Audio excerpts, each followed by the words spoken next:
Hi, this is Charles Butler. Today is Monday, August 18th. We did a story this morning with Jim Montgomery, one of the nation's top preeminent personal injury attorneys, and we talked about police misconduct.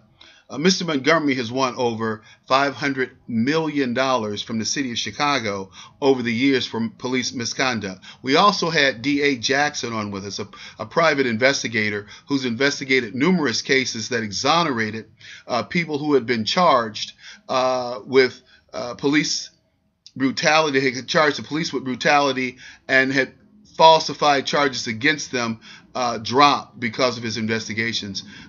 Go to WGCNlive.com and look at the archives. They'll tell you exactly what we talked about, the whole 9 yards. The whole show's there. And we also had Orrin Hudson on with us, who founded a group called BeSomebody.org. I really don't put too much emphasis in those kind of programs. I think that people who have children should be responsible for for raising those children. However, the folks in Ferguson, Missouri need to stop rioting, need to stop protesting, and certainly need to stop the looting. Now, you have to understand, this is not going on in the white part of town. It's all happening in the black section. Now, why is that? Because the police allow it. They would never allow these black people to run renegade like this in white neighborhoods.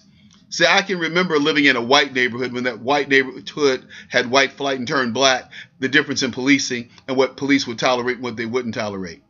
This is a direct example of benign neglect, of low expectations, of soft bigotry, where these neighborhoods have gotten out of control. So you say, well, what's the balance? So you criticize them shooting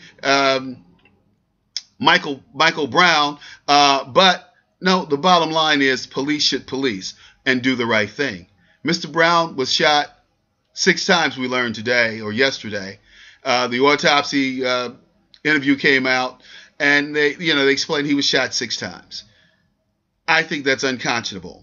I think it was certainly unnecessary to use lethal force in that situation. But he's a black boy in America, and he learned, and I hope other black boys in America learn a lesson.